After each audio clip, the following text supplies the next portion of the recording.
শুভ নববর্ষ বাংলা সনের প্রথম দিন। এই দিনটি বাংলাদেশের নববর্ষ হিসেবে পালিত হয়। এটি বাঙালির সার্বজনীন প্রাণের উৎসব।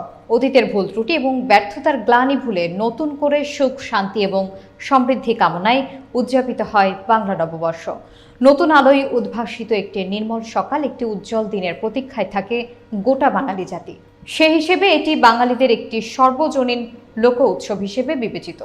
বগুড়ায় সূর্যোদয়ের সাথে সাথেই বিভিন্ন শিক্ষা প্রতিষ্ঠানের শিক্ষার্থীরা, শিক্ষক, বগুড়া জেলা প্রশাসক এবং পুলিশ সুপার সহ বিভিন্ন শ্রেণী পেশার মানুষ অপরূপ বর্ণনীল সাজে আনন্দ র্যালি এবং শোভাযাত্রা করে।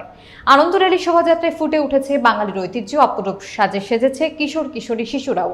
গ্রাম বাংলার পালকি, ঘোড়ার গাড়ি সহ গ্রাম বাংলার নানা আয়োজন করা হয়।